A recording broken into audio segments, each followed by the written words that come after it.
My name is Theo McKay. I'm Anna Martello. This is our undergraduate literature anthology of Freeing Forms, Restoked. Throughout this presentation, we'll talk about our abstract, literature review, project design, and our execution. The goal of Restoked is to create an outlet that allows undergraduate KU students in any field to exercise their creativity and imagination. We hope to publish an online free-form collection of undergraduate work, including hybrid prose, stream of consciousness, fictional pastiche, poetry, etc., with author spotlights.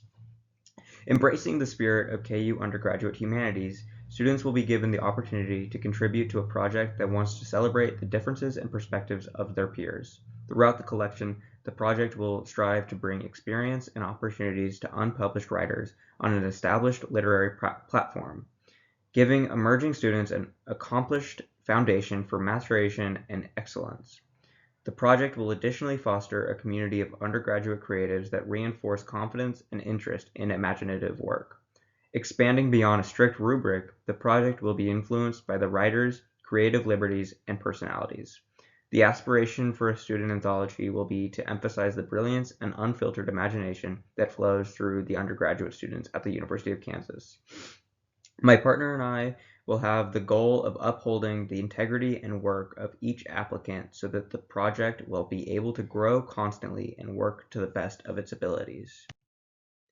Literature is necessary in politics above all when it gives a voice to the one who doesn't have a voice, when it gives a name to the one who doesn't have a name, and especially to all that political language excludes or tends to exclude. Literature is like an ear that can hear more than politics. Literature is like an eye that can perceive beyond the chromatic scale to which politics is sensitive. Italo Calvino's The Uses of Literature was a major inspiration for this project. In his book, Calvino highlights the persistent divide between the social sciences and the humanities, even though both fields study the same subject, human beings living in the community. This anthology supports Calvino's claim that literature matters most when it gives voice to those who do not traditionally have a voice in the status of politics.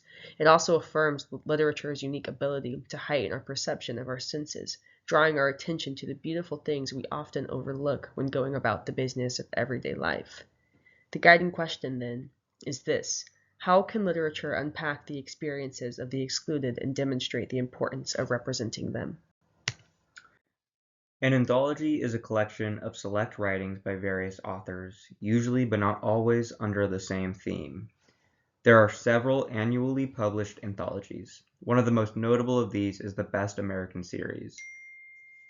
Published each year by Mariner Brooks, a trade name for HarperCollins, the series is broken up into individual anthologies depending on the specific genre.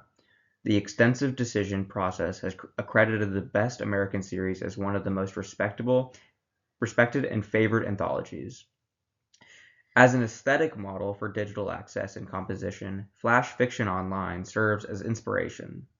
A free online magazine, Flash Fiction Online is organized by content and form. With a table of contents, they categorize their submissions based on an abundance of genres within the domain of flash fiction. Frig, a magazine of fiction and poetry, has been operating since 2003 and archives the drastic changes in aesthetics and taste over the past 2 decades. As another wholly online publication, Frig publishes twice a year, summer, spring, and fall winter publications, and accepts submissions through an online platform. The magazine's online archives also provide an alphabetical index of all authors who have contributed works to Frig and individual author bios for each new issue. Frig specifically is our inspiration for digital archives going forward.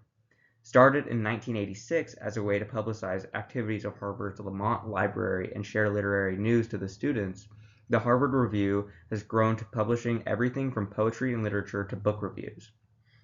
Along with interviews and essays, they have had publications from the likes of Seamus Heaney, David Foster Wallace, and Carl Phillips. The progress and history of the Harvard Review serve as a motivational source for what an undergraduate anthology should aspire to be, applauding and rewarding the young talent that exists all throughout the ranks of the University of Kansas students.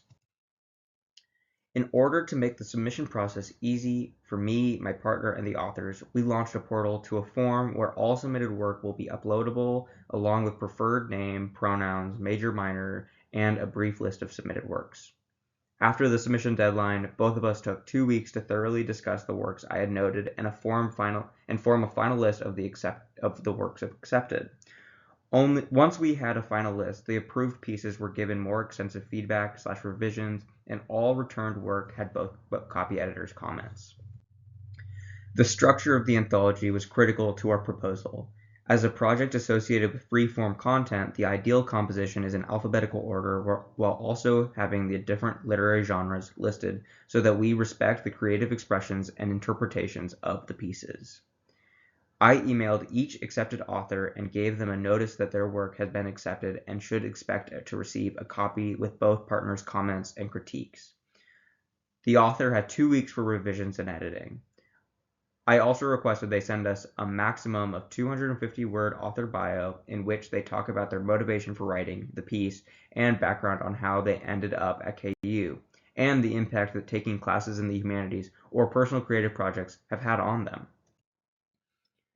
This anthology will be published online on KU ScholarWorks as opposed to a physical publication. We chose this format for time and accessibility purposes. Editing and printing a physical book is much more time and labor intensive and requires resources we do not have. An online publication is a more straightforward process that allows this project to be done in the semester. Apart from time and labor, an online publication is then accessible and free to the public. Under KU ScholarWorks, each author will retain the copyright to their own work under a Creative Commons license. I am using Adobe InDesign for the layout and is formatted alphabetically with each author's section beginning with their bio. I have read classics dating back to Mesopotamia's Epic of Gilgamesh, Greco-Roman epics from Homer and Virgil, literature from the Arthurian cycle, and Anglo-Saxon epics like Beowulf, along with Milton's two-in-one epic, Paradise Lost. Apart from these, I was enrolled in Fiction Writing 1, where I not only read contemporary short stories from published authors, but also write and create my own work. I do my best to participate in events from the Department of English, attending weekly meetings for SNAPS, a student-led poetry club, and making it a point to go to talks hosted by KU or any Lawrence establishment. I was also enrolled in Fiction Writing 1 at the University of Kansas. In this course, I wrote 2 of my own short stories and received peer feedback.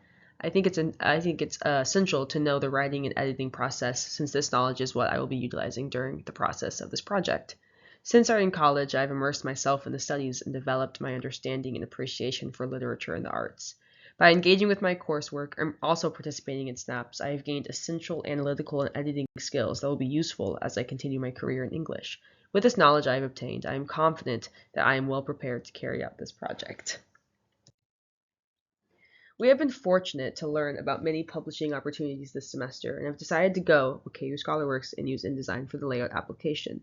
Lastly, each author will get to make their own broadside as a physical recognition for their attribution to their first ever Restoked publication.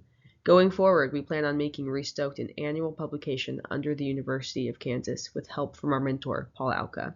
We cannot thank him and the KU English Department enough for their support and guidance throughout this project. To the future of Restoked.